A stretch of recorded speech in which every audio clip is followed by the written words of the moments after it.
여러분, 실손보험료 아마 여러분들도 1세대, 2세대, 3세대, 4세대 어느 세대든 대부분 가입이 되어 있을 겁니다. 그런데 이 실손보험료가 결국 올라갔습니다. 이미 통보받으신 분도 있으시죠? 이미 통보받으신 분도 많으실 거예요. 적게는 50%에서 많게는 150%까지 올라갔습니다.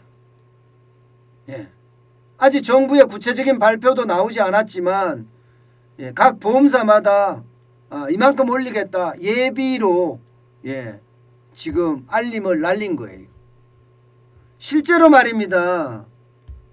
한 달에 지금 한 10만 9천 원 정도 납입받은 실손보험료 아마 내년에는요 적게는 13만 원 넘게 13만 원 이상 추가로 납부를 해야 될지도 몰라요. 추가로 납부를 해야 될지도. 13만 원 이상이면 10만 9천 원에 13만 원 이상이면 얼마예요? 21만 원이니까 21만 2천 원이 되나요? 21만 2천 원. 엄청 올라가죠. 부부가 동시에 가입해도 마찬가지입니다. 부부가 동시에 가입해도 뭐 올해 아내가 뭐 6만 8천 원을 냈다. 그러면 19만 3천 원까지 뛸 수도 있다. 이런 분석이 나오고 있어요. 분석이. 아직까지 결정이 된 것은 아니에요. 왜냐하면 정부하고 협의가 덜 끝나기 때문에. 정부하고 협의가 끝나야지 정확한 계산이 나오겠지만 지금 현재까지는 적게는 50%, 많게는 150%가 올라갈 수밖에 없다는 그런 분석이 나오는 겁니다.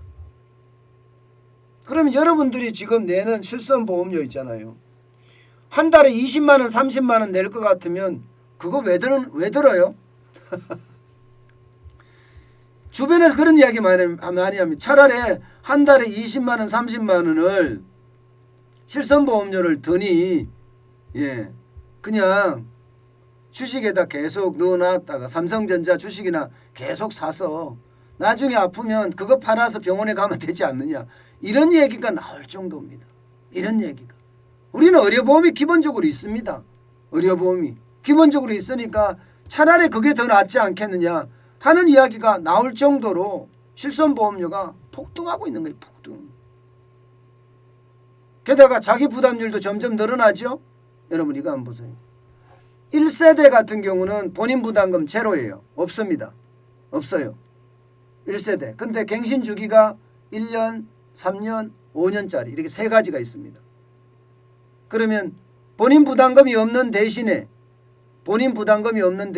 보험료는 더 올라가지 않을까요? 저는 보험료가 더 올라갈 수 있다고 생각을 합니다. 그럼 얼마가 올라가느냐? 1년 갱신 주기는 벌써 올라갔을 거고요.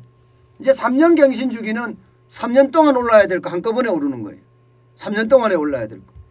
그러니까 폭등하는 거예요. 폭등. 5년 갱신 주기는 5년 동안 올라야 될 거 한꺼번에 오르는 거예요. 그러니까 150%가 오른다는 이야기가 나오는 겁니다. 그도 그럴 것이 손해율 보세요. 손해율이 140.7%입니다. 그러면 보험금으로 100원을 받았는데 실제 보험료로 내주는 것은 140원 하고도 7원을 0.7원을 더 낸다는 이야기. 적자라는 거잖아요. 계속 적자. 1세대는 그래서요. 이제 3년차 얻는 사람들 혹은 5년차 온 사람들 많이 올라갈 수밖에 없고요. 2세대 이것도 표준화 실손이라고 하지만 본인 부담금이 지금 현재 10에서 20%예요. 그런데 이것도 갱신 주기가 3년짜리 5년짜리가 있어요. 이제 3년짜리는 돌아오겠죠. 문제는 손해율이 여기도 마찬가지네. 128.6%예요. 보험료는 100원 받았는데 내가 보험료로 내주는 거는 128.6원을 내준다는 거예요. 적자죠. 적자죠. 당연히 적자죠. 그러니까 이렇게 되면 더 많이 낼 수밖에 없어요. 3세대도 마찬가지입니다. 이거는 갱신 주기가 1년이에요. 1년. 3세대는 3년에서 5년이야. 1년. 그러니까 1년마다 계속 돈 올라가는 거지. 월급이. 올라가니까 1년마다 올라가니까 어떻게 돼요? 본인 부담금 10 내지 20%지만 손해율도 마찬가지 112.1%까지 올라갔습니다. 100원 부담금을 보험료를 받아서 실제로 지급액은 112.2원 적자입니다. 이것도 적자. 겨우 이제 4세대 보험만이 올 7월부터 판매를 했는데 아직까지 손해율은 안 나왔어요. 본인 부담금 20에서 30%로 많이 늘었습니다. 그러니까 4세대는 아직까지 안 왔다고 하지만 결국 1세대, 2세대, 3세대. 1세대는 벌써 작년부터 인상을 했잖아요. 뭐 3년차가 또 인상도 하고 3세대는 계속 인상을 하니까 계속 인상하겠죠. 그러니까 여러분들 중에는 1세대 가입하신 분, 2세대 가입하신 분, 3세대 가입하신 분은 또 보험료를 계속해서 인상해서 내야 된다는 이야기예요. 그만큼 말입니다. 지금 보험사는 그야말로 뭐 박살이라고 이야기합니다. 박살이라고.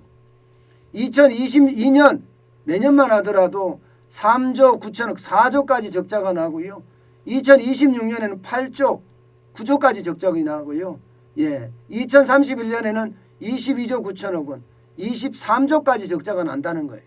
그러니 올릴 수밖에 없는 거고 많은 사람들은 내가 실손보험료 왜 내? 나 실손보험료 탈퇴할 거야. 뭐 이렇게 이야기하는 사람들도 엄청나게 많잖아요. 왜 이렇게 말입니까? 실손보험료가 적자가 날까요? 기본적으로는요. 과잉진료입니다. 과잉진료. 여러분 보세요. 1위가 30세 남자인데요. 치료는 사지통증이에요. 사지통증. 사지통증인데 지금 실손보험료 지급은 7,400 맞죠? 7,419만 7천 원입니다. 사지통증. 뭐 중병도 아닙니다. 중병도. 저도 제가 등이 많이 아프다 뭐 이렇게 이야기하잖아요. 등 통증 저도 말씀드리잖아요. 저 그래도 병원에 한 번도 가본 적 없거든요. 간단 말입니다.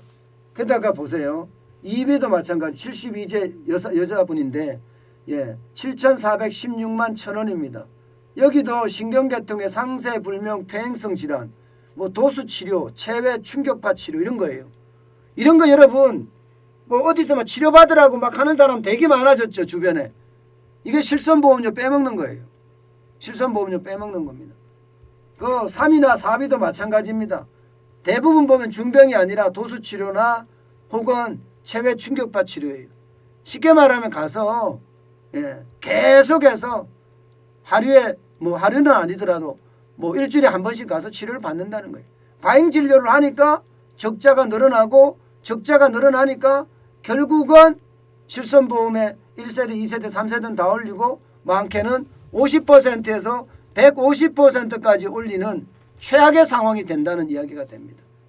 결국 실손보험료는 2배까지 폭등이 되지 않겠느냐. 2배 이상 폭등이 되는데도 많을 거다. 2.5배가 폭등이 되는데도 많을 거다. 이럴 수밖에 없습니다. 저는 이 부분에 대해서도요. 저는 정부 정책이 참 안타까워요.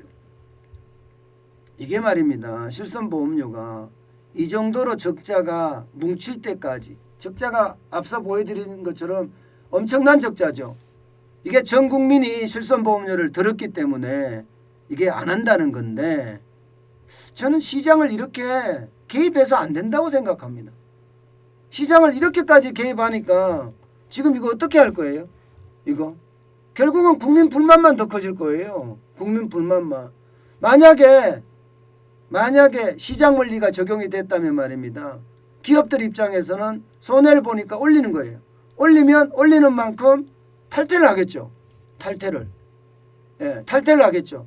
그리고 다른 보험 가입하고 다른 보험 가입하고 이렇게 할 텐데 지금 그러지도 못하는 상황이잖아요. 정부가 올리는 인상률을 잡고 있어요. 저는 이렇게 정부가 시장에 들어와서 본인들이 1등 하겠다 이런 생각을 한다는 자체가 이거 진짜 말이 아니에요. 말이 아닙니다. 저는 이게 결국 우리나라의 시장 경제를 다 망치는 것 아닌가 그런 생각을 지울 수가 없습니다. 참 안타깝습니다.